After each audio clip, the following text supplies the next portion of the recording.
Hello and welcome to Jerry's Cornish Kitchen, and today I'm doing another recipe in my section What's for Tea, Jerry, and I'm going to be showing you a family favourite. We call it egg, cheese and potato pie, but that's a little bit confusing because it's got more ingredients in than that and it's not actually a pie. So for the sake of this recipe I'm going to call it potato, egg, cauliflower cheese crumble. Now, I don't normally put a crumble topping on for my family, but I'm going to posh it up a bit today and show you how to do that. And my kids and wife are actually really looking forward to try it. So why don't you try it? This is a cheap and economical dish, and I've also found it's a dish that kids love. I've cooked it for my kids and for other people's kids, and they always eat it up and they always come back for seconds. So let's crack right on. Now, as I've said, this is a simple recipe and these are our main ingredients. I pre-cooked the potatoes. I boiled them in salted water until they are just cooked. You don't want them falling apart. I've hard-boiled some eggs and chopped them into wedges. Now, when I hard-boil an egg, I like to put a room temperature egg into cold water, bring it up to the boil and boil it for just 6 minutes. Take it off the heat, strain off the hot water and then put running cold water on it for at least 5 minutes.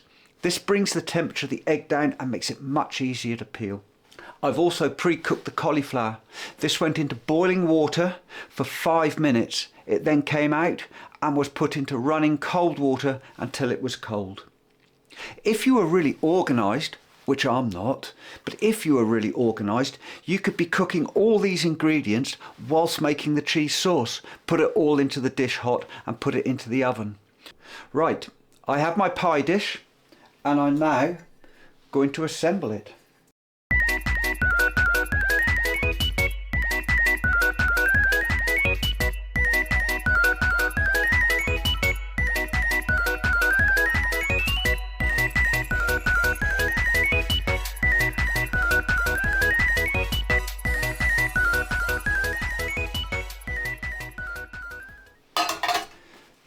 There we go, a lovely simple dish.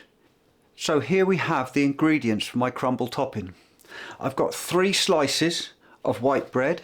If it's a little bit stale, that's perfect. We have some cheddar cheese, we have some butter. I've actually used about 50 grams here, and we also have some finely chopped parsley. Right, now to make the breadcrumbs you could use a food processor, but I'm not going to. I'm just going to use a knife. So, we're going to cut off the crusts, like so, and then we're going to roughly chop them to make the crumble topping.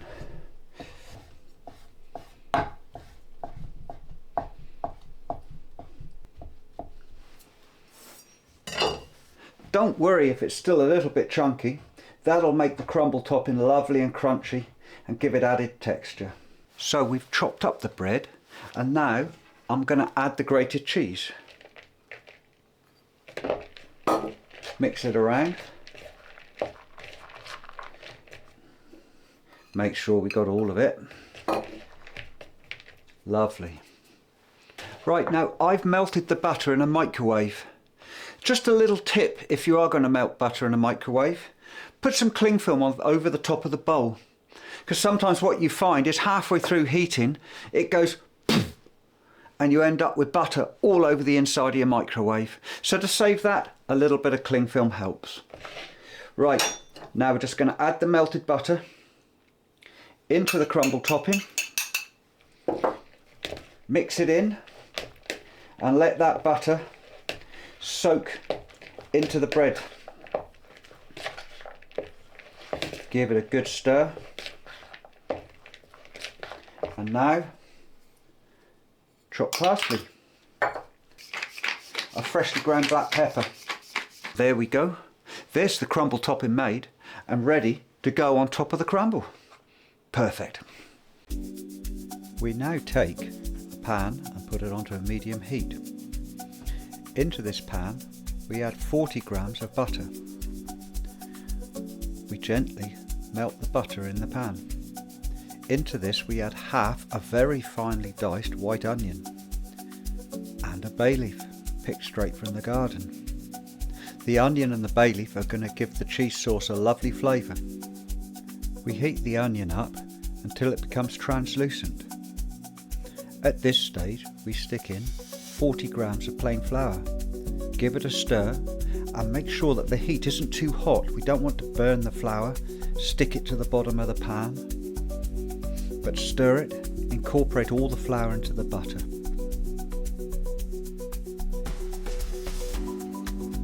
We now have to do what chefs call cooking the flour out. This basically means that you have to cook the flour until it is no longer raw. This will make the cheese sauce taste so much better. Once we've cooked the flour out, we're going to start very slowly to incorporate the milk. We pour in some milk, we stir it, we let it get hot, we pour in a bit more milk,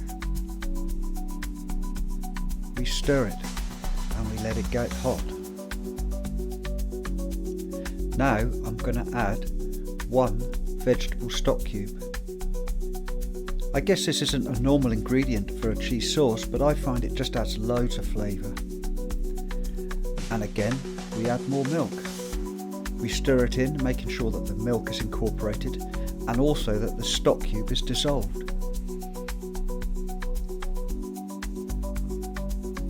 We now put in a good teaspoon of English mustard.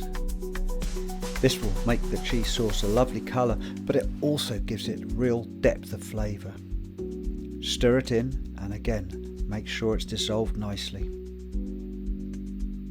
We keep adding milk. Every time it looks too thick we add a bit more. Then we stir it, then we bring it up to a near simmer. If it's too thick we add some more milk. It's very important at this stage to keep stirring, to keep adding milk as it gets too thick, to bring it back up to the simmer. Give it another stir and to add some more milk if necessary.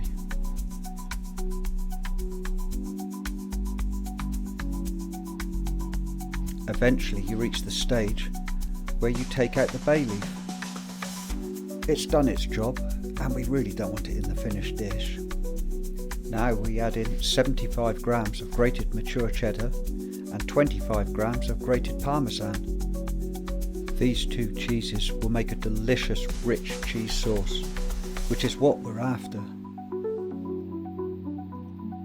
Now as necessary, we add some more milk. In total, I have used 550 millilitres of milk. What you want is a nice, smooth, not too thick but not too thin cheese sauce. Now is the time to taste it. And let me tell you, this cheese sauce tasted so good. We now take the finished cheese sauce and pour it all over the top of our potato, cauliflower and egg. Make sure it's evenly spread out and that everything is covered. This really is a very simple dish, but oh, it is so tasty.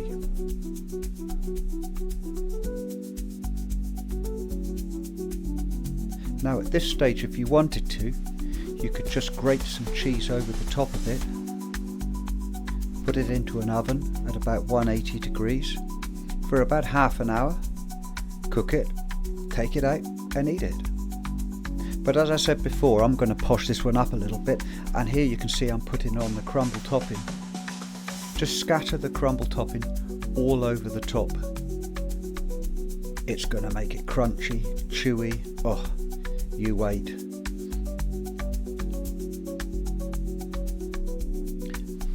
Once it's totally covered, we're going to put it into a preheated oven, 180 degrees, fan 160, 350 Fahrenheit or gas mark 4.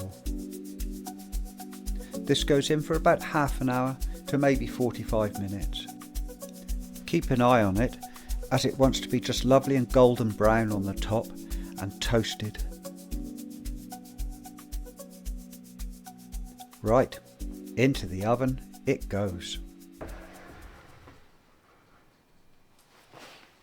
And there we have it. Potato, egg, cauliflower and cheese crumble. Absolutely wonderful. I think we'd better try a bit. And here we have it, the finished dish. Potato, egg, cauliflower, cheese crumble. That's lovely. Well, there you go. There's my potato, egg, cauliflower, cheese crumble made. If you've liked this recipe, please subscribe to my channel. Please press the like button. And most of all, please comment. I love answering comments. I love interaction with the people that are watching. It's so important to me. But anyway, now you know what Jerry's having for his tea and his family. So let's tuck in.